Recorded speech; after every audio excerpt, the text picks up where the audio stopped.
a química na história da humanidade. É muito fácil fazer essa apresentação porque a química está presente em tudo o que nos rodeia, completamente. Qualquer coisa que vocês pensem tem a ver com química. E, portanto, eu espero mostrar-vos algumas coisas que têm a ver com química. Como todas as coisas que têm a ver com química, há uma química má e uma química boa. Esperamos que vocês contribuam só para a química boa, só para a parte boa das coisas. O que eu queria falar-vos era sobre a química e a evolução da humanidade. Se vocês pensarem nos tempos pré-históricos, a descoberta do fósforo, a descoberta da agricultura, tudo isso tem a ver com química. Os primeiros pigmentos, a metalurgia, os primeiros medicamentos, tudo isso tem a ver com química. Porque até essa altura era chamada de alquimia, mas era mais ou menos a mesma coisa, simplesmente tinha objetivos diferentes. A alquimia era uma coisa muito secreta, basicamente a química é filha de vários pais, a metalurgia, a medicina, que é a atroquímica, os medicamentos usados para tratar, e a alquimia. E tudo isso juntou-se, basicamente, a história de Lavoisier.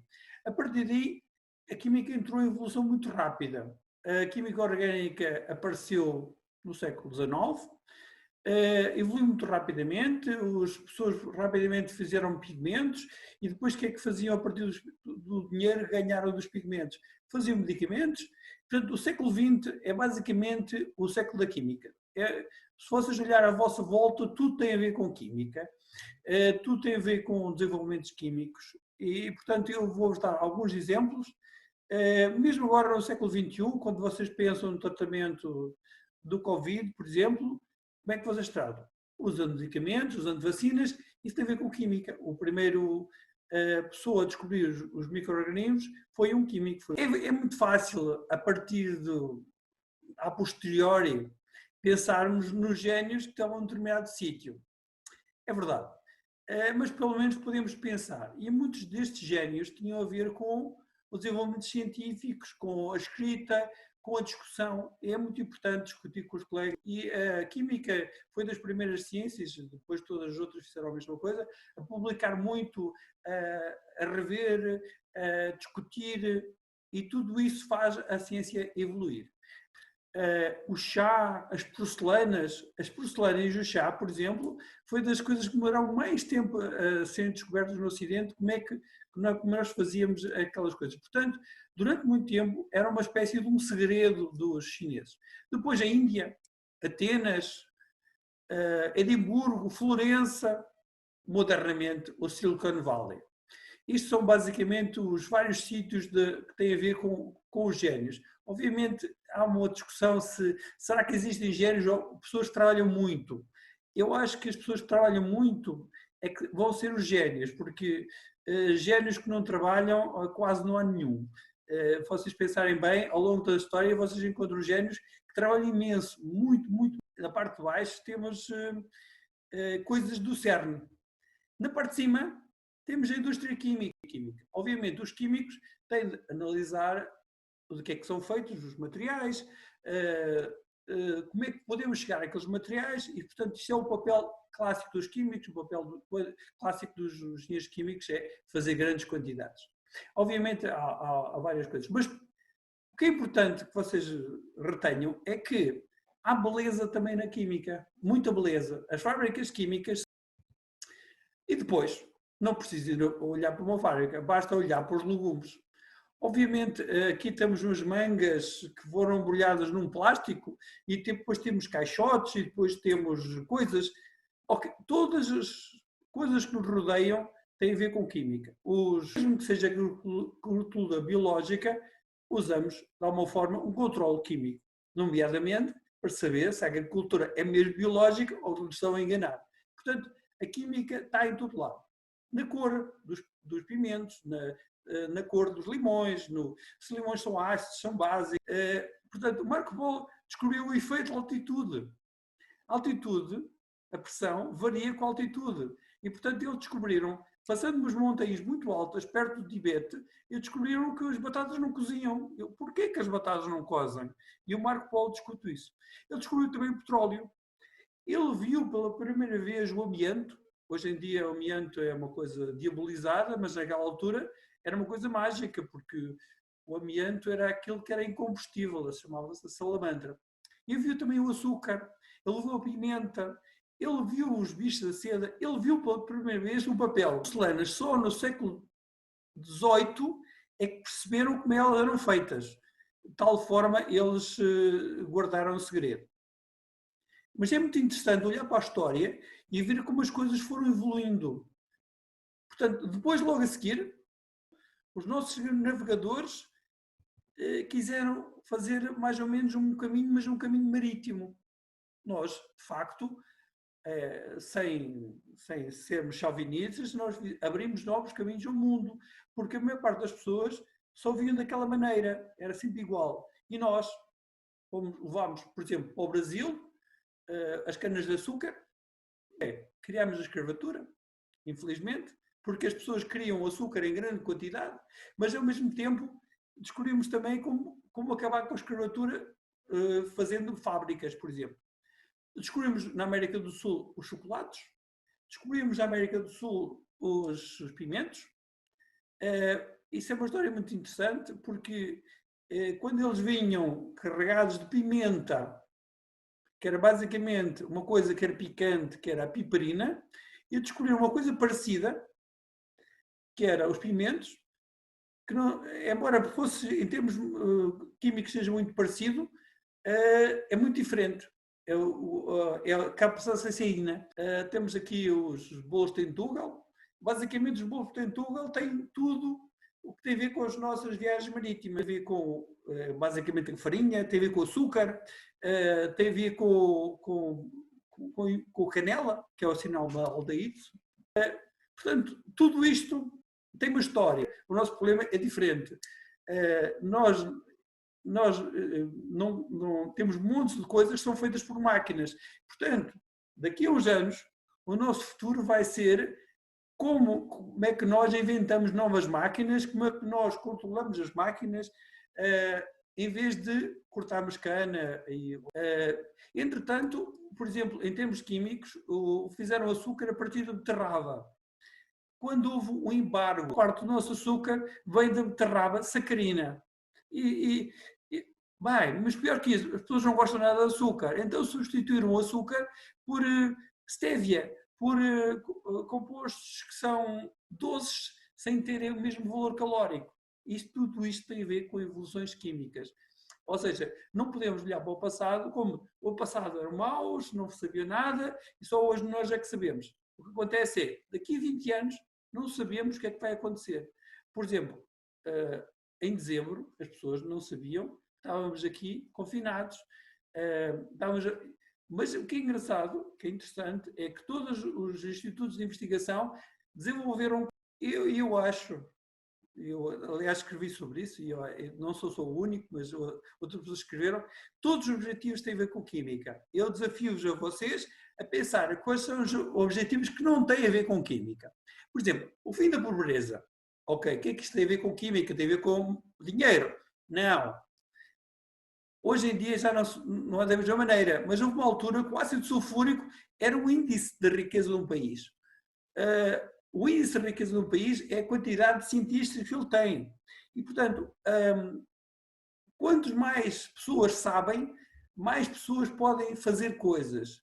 Ok, a fome é óbvio, porque tem a ver com adubos, tem a ver com as colheitas serem em maior quantidade. Vocês pensam que isto tem a ver só com agricultura ou biologia? Não, tem a ver com química. Obviamente, o tratamento da água, o tratamento dos esgotos, a energia, as fábricas, a qualidade da educação e a igualdade de género tem uma coisa muito a ver com química. Em Portugal, é dos países em que há maior igualdade de género em termos científicos. E vocês vão ao nosso departamento, vocês vão encontrar mais investigadores, mulheres, do que homens. Cada vez mais entram nos cursos superiores, nomeadamente em química, pessoas do sexo feminino. Ok, o clima, a água, a terra, e depois o 16 a 17 tem a ver com as instituições. Portanto, a pobreza. Este é um exemplo. O Robert Woodward ganhou o Prémio Nobel em 65 devido às suas descobertas na química orgânica, na arte da síntese orgânica. Ele era um jovem que, pobre, ele só foi para a universidade porque teve uma bolsa. Ou seja, estudando, as pessoas têm possibilidade de vencer as suas dificuldades. A Gertrude Olian, ela ganhou o Prémio Nobel em 88 pela descoberta racional de novos fármacos. Ok? Isto tem a ver com a igualdade de género. Obviamente, nós precisamos muito mais prémios Nobel femininos, mas estamos no caminho. Obviamente, as instituições, os cientistas todos dialogam com todos, usando uma linguagem comum, que por acaso é o inglês, é mais democrático nesse aspecto do que a ciência, porque tudo é aberto, tudo é publicado, tudo é discutido, os congressos são internacionais, as pessoas conhecem-se de todos os lados. Hoje em dia, como a química, eu disse no princípio, como a química teve imenso sucesso, também tem coisas más. Plástico no mar. Ok, e o plástico foi inventado pela química. Mas notem uma coisa, o plástico é das coisas melhores que existe. Podemos acabar com os usos fúteis. Sacos plásticos, cosméticos, bolinhas. Mas os instrumentos cirúrgicos, como as máscaras, como as coisas descartáveis, são fundamentais. E nós sabemos que hoje são fundamentais. E a química também salvou as baleias e os elefantes. Porque aquilo que íamos buscar às baleias e aos elefantes foi substituído por coisas sintéticas. E depois, não só salvou as baleias e os elefantes, como salvou as pessoas. Normalmente temos tendência para esquecer isso. Mas, ok, salvar significa impedir a morte prematura. A higiene é muito importante, a alimentação é imensamente importante e isso tem a ver com química. Por exemplo, daqui é um exemplo trágico, português. A família real portuguesa em 1858 tem um rei, Dom Pedro V, e tem uma rainha, Dona Estefânia, morreram os dois bastante cedo. A rainha Dona Estefânia morreu de difteria e o rei Dom Pedro V morreu de quê? De febre tifoide. Aliás, vários tios e várias pessoas daquela família morreram de febre tifoide. Foi de tal forma que o povo não acreditava que fosse uma doença e, portanto, tinham de ser envenenados. E, na altura, eles foram aos melhores farmacêuticos e químicos.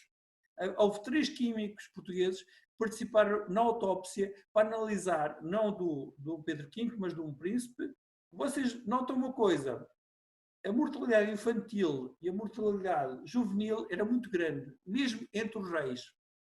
Porque não havia cura para a febre tifoide. Hoje em dia é muito fácil, a febre tifoide cura-se com antibiótico, a difteria cura-se com uma vacina, mas não havia.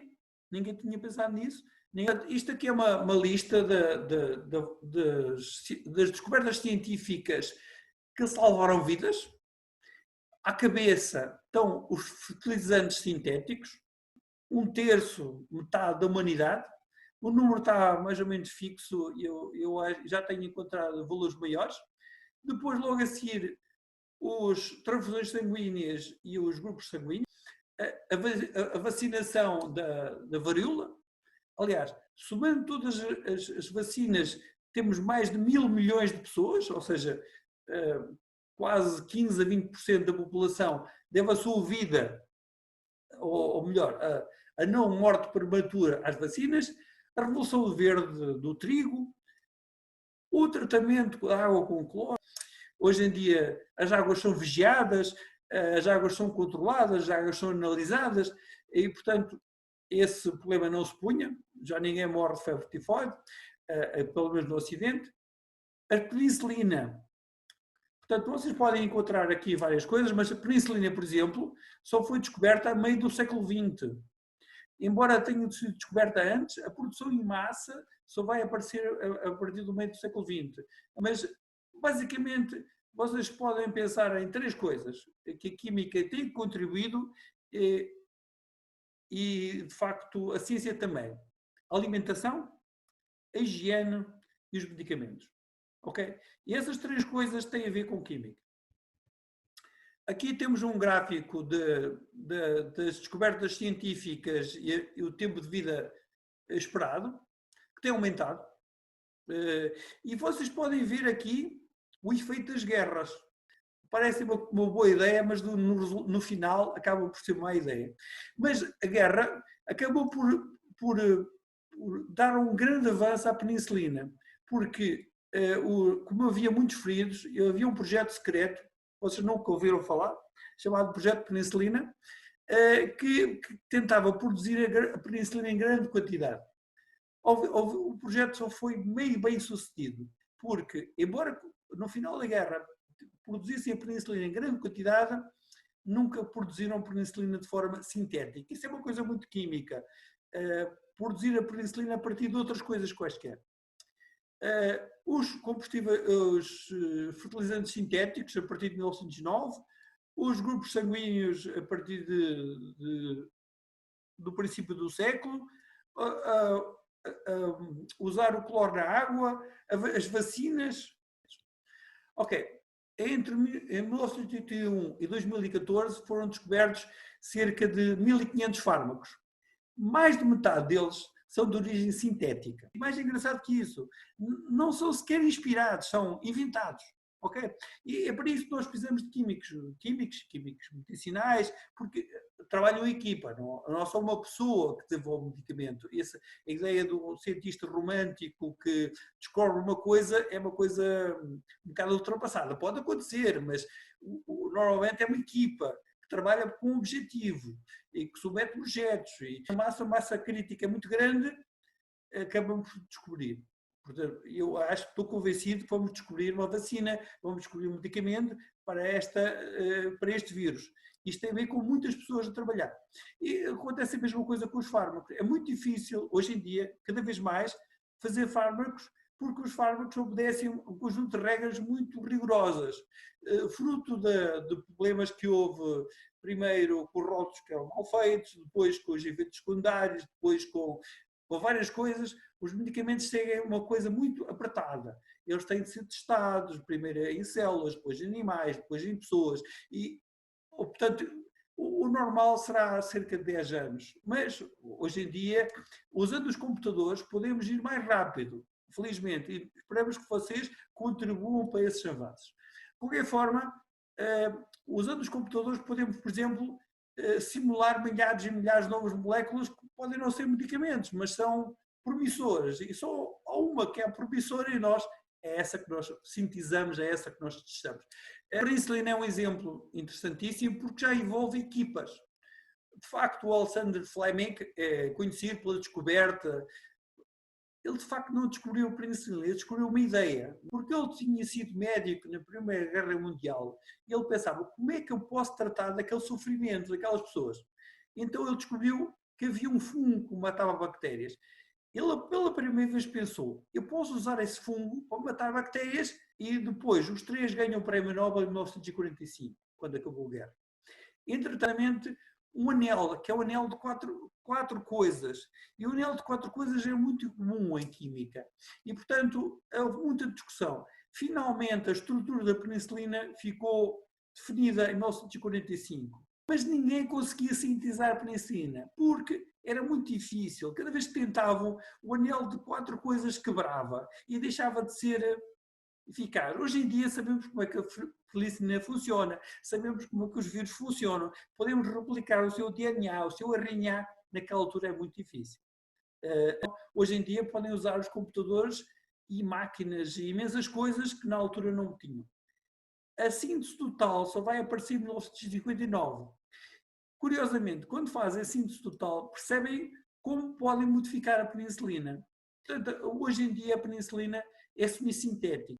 O controle de qualidade, a produção, tudo isso tem a ver com química. Portanto, vocês provavelmente conhecem a amoxicilina, que apareceu em 1972, é o genérico. Portanto, imaginem que a patente tinha sido feita em 1972, 20 anos, portanto, em 1992 a patente expirava. Normalmente o que acontece é que as pessoas patenteiam antes. Uma questão para perguntar é porquê que as companhias farmacêuticas levam muito caro pelos medicamentos, porque é muito caro fazer estudos, é muito caro pagar aquela gente toda que faz estudos. Há governos que são muito pobres, portanto, e há instituições, felizmente, que financiam o estudo e, portanto, as coisas podem ser muito mais baratas. Nomeadamente, por exemplo, são as doenças negligenciadas. Aqui temos a malária, temos a sida, temos a tuberculose e há montes de medicamentos que são financiados por instituições beneméritas, na verdade eles querem ficar na história como sendo os beneméritos e, portanto, todos nós ganhamos alguma coisa.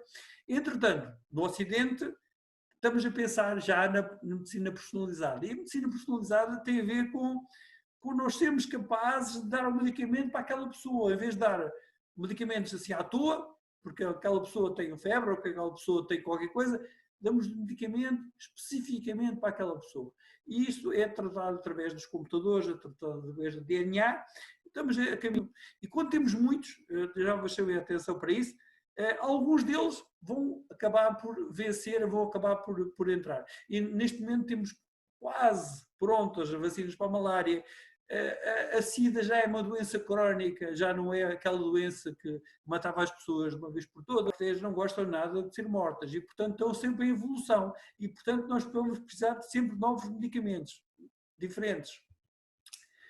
O cancro, por exemplo, nos anos 60, achávamos que o cancro tinha a ver com coisas químicas. Hoje em dia, sabemos que a maior parte dos cancros são devidos a fatores genéticos, ou mutações ao acaso. Os fatores químicos do cancro são muito pequenos, são cerca de 3%. O tabaco é a maior coisa relacionada com o cancro. Mas a poluição também, os fatores alimentares. Nós sabemos imenso sobre o cancro. Obviamente, além dos medicamentos, nós também queremos prevenir. São descobertas cerca de 15 mil novas substâncias todos os dias. Estão registadas neste momento cerca de 160 milhões de substâncias. Portanto, este controle já não existe porque às tantas as pessoas já acham tanto, isto não tem interesse nenhum, isto é perigoso. Mas, de facto, em termos de medicamentos, são cerca de 30, 40 por ano. E é cada vez mais difícil chegar lá. Por exemplo, aquela nova molécula que foi descoberta num caracol marinho para as dores, é uma coisa nova. Ok, a partir dessa molécula, obviamente não vão matar todos os caracóis marinhos, vão agarrar naquela molécula, vão fazê-la em laboratório. É para isso que nós precisamos de químicos. E depois, espere lá, vamos agarrar aquela molécula muito parecida, e outra molécula não seja parecida, e outra molécula não seja. Descobrimos um medicamento, descobrimos um novo mecanismo. É para isso que nós precisamos de ciência, é para isso que nós precisamos de químicos. Por exemplo, a descoberta da pílula é uma coisa muito interessante, porque também já tinha sido descoberta aquela molécula nos anos 40, 50. Porquê? Até que alguém pensou, espera aí, eu posso evitar o aborto espontâneo, eu posso fazer isto, mas posso também fazer contracepção. Ok, isso foi uma revolução cultural, mas o inventor chama-se Carlos Gerassi, o inventor da pílula, na altura, disse ele que não pensou nisso, não pensou que era uma nova molécula que podia ser usada como contraceptivo. Ele só pensou na parte da beleza da química também. Obviamente, vocês pensam também em corantes. Por exemplo, o indigo é um corante super conhecido. Aliás, é o corante que dá a cor ao vinho azul, descobri há pouco tempo. É também o corante que dá a cor às calças de ganga. E no mar há imensos bromos, há imensos cloros. E, portanto, há uma coisa chamada púrpura de tiro. Vocês podem ir ao supermercado, se forem, e comprar um búzio que tem púrpura de tiro. Usando só o indigo de forma natural, são usadas cerca de 100 toneladas por ano. Então, toda a área agrícola de Portugal, não é Portugal inteiro, toda a área agrícola de Portugal era devotada a produzir indigo. Aliás, foi isso que aconteceu também nas colónias, nos Estados Unidos da América. Havia imensas quantidades de algodão, de indigo. Quem é que cultivava isso? Os escravos. Quando foi substituído o indigo aquelas 60 toneladas, pode ser, for muito eficiente, não precisam de terra nenhuma. É só uma fábrica a produzir indigo.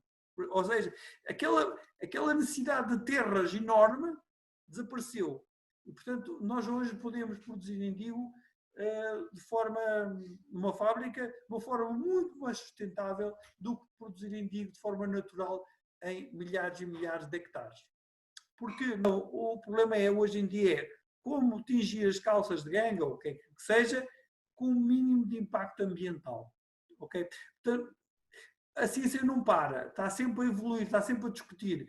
Quando às vezes olhamos para trás, já passou, já não estamos a utilizar o mesmo corante, não estamos a utilizar o mesmo processo. Isso é evolução da humanidade.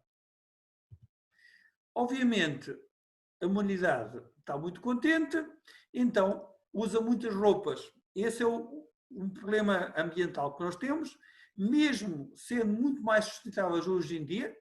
O poliéster, o algodão, os corantes, são muito, mas muito mais sustentáveis hoje em dia. As pessoas compram que se fartam. Este é 1967, é a Vernas dos Trapos, e de facto o segundo problema ambiental que nós temos hoje em dia é as roupas. O primeiro, obviamente, são os combustíveis, o segundo são as roupas. Como é que nós podemos resolver este problema? Obviamente reduzindo, claro, reciclando, e sugiro-vos isso, mas só com mais química, mais ciência é que nós podemos resolver este problema. Portanto, tudo isto está sempre em evolução. Obviamente, portanto, isto também faz parte da discussão. Isto é uma imagem da guerra ao desperdício. De facto, não há necessidade nenhuma de fazer desperdício. Embora nós sejamos hoje em dia muito mais sustentáveis, o desperdício é um desperdício. Portanto, nós não queremos desperdício. E, portanto, comparando, por exemplo, o algodão com o poliéster, não vou aqui detalhar neste slide, mas, por exemplo, é mais ou menos, a quantidade é mais ou menos a mesma, o poliéster está a aumentar muito. Aliás, o poliéster tem diferentes nomes. Quando for uma garrafa de água, chama-se PET, mas quando for um casaquinho, chama-se poliéster. O algodão está mais ou menos estável, mas mesmo assim está a aumentar. O algodão precisa mais ou menos a mesma energia que o poliéster, mas precisa de muito mais água. Muito, muito mais água. Obviamente o poliéster pode ser feito a partir do petróleo. Vocês conhecem aqueles relatórios que dizem que precisamos de uma terra, 2 terras, 4 terras e por diante. Se nós precisávamos muito mais terras, se não uma parte das coisas não fosse feita de forma sintética nos laboratórios. Imaginem, se todo o algodão viesse de origem, se todo o poliéster fosse substituído por algodão, precisávamos para aí de 1/3 do espaço de utilização da União Europeia. Obviamente, onde é que nós punhamos 1/3 da utilização? Onde é que nós punhamos os feijões sintética nos laboratórios? Imaginem, se todo o algodão viesse de origem, se todo o poliéster fosse substituído por algodão, precisávamos para aí de 1/3 do espaço de utilização da União Europeia. Obviamente, onde é que nós punhamos 1/3 da utilização? Onde é que nós punhamos os feijões, batatas, aquilo que nós precisamos? Portanto, tudo isto é uma equação muito complicada. Dizer que são os malvados disto ou são os benéficos daquilo, tem muito que se lhe diga. Portanto, nós hoje em dia precisamos de mais ciência, precisamos de mais pessoas. O problema do mar é um problema interessante, porque o plástico acaba por chegar ao mar. Como é que nós podemos reciclar? Como é que nós podemos alimentar as pessoas usando, por exemplo, quintas de peixes? Como é que nós evitamos os derramamentos de petróleo? Aqui temos o slide para vocês explorarem à vontade, que são naturais. A celulose, basicamente o papel, o rayon, a viscose, o liocel, é tudo natural a partir da celulose, são os polímeros do papel, mas do lado direito vocês vão encontrar polímeros que são derivados da fibroína, que é a seda, a lã e por diante, que tem a ver com os animais. As luvas, por exemplo, aquelas luvas azuis são de neopreno, são absolutamente não alergénicas. enquanto as luvas feitas de borracha, látex, às vezes são alergénicas.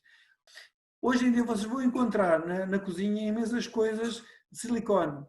O PTFR reveste as vossas frigideiras, ou, enfim, uma quantidade de coisas. Policarbonato já foi mais ou menos banido por causa de ser parecido com as hormonas. Ok, vocês olham à vossa volta, vocês vão encontrar imensos polímeros. Quando vocês vão ao dentista, o dentista reconstrói o dente usando polímeros, os ossos usam polímeros, as seringas podem usar polímeros. Hoje em dia as impressoras 3D usam polímeros plásticos, que podem ser inclusive muito duros, ou seja, sem plásticos dificilmente temos impressoras 3D, temos polímeros que são fluorescentes, temos polímeros para todos os gostos. As unidas, que é a química verde e a economia circular. Portanto, a nossa ideia é produzir melhor quantidade de resíduos usando química verde. Portanto, se nós não produzimos nunca os resíduos, se nós resíduos são matéria-prima para os outros, nós temos economia circular. A sua exigência acabam por ser vítimas daquela exigência. Analisar de forma contínua os resultados. Os químicos não querem falar da química verde como sendo uma lenga-lenga. Eles querem analisar os resultados. Eu tenho métricas. Portanto, vocês já ouvem falar reduzir, reutilizar, reciclar, recusar, reparar, mas os químicos vão introduzir duas novas palavras, que é repensar, reinventar. Eles normalmente, reinventando novas moléculas, eles estão a contribuir para a melhoria do mundo. A energia, novas pilhas, novos combustíveis, novas células solares, novos materiais, tudo isso tem a ver com química. Reciclar, por exemplo, os óleos. Os óleos podem ser usados em combustíveis, mas também podem ser usados em sabor. Usam o clássico hidróxido de sódio, usam outras bases, usam enzimas. Só vos posso recomendar que estejam com muita atenção. Quem que somos nós? Nós somos no Centro de Química de Coimbra, é o maior centro que nós temos lá, mas também temos o Centro de Unidade de Química Física Molecular e temos o Centro de Eletroquímico Corrosão, que aliás tem o professor Brett, que é neste momento o presidente da IUPAC, portanto o maior organismo dos químicos é a IUPAC. E, portanto, nós temos grupos de química orgânica, temos grupos de estrutura energética, temos grupos de macromoléculas, temos grupos de química biológica, temos grupos de química teórica, se forem olharem com atenção vão encontrar alguns nessa fotografia, e a partir das nossas descobertas vamos fazendo novas empresas. Neste momento isto está desatualizado, nós temos neste momento mais empresas do que estas. Ok, eu acho que demorei mais de 30 minutos, não interessa, nestes 30 minutos foram descobertas 300 novas substâncias. Em média são descobertas cerca de 10 por minuto. Isso tem a ver com a química, a invenção, a descoberta de novas moléculas. Obrigado.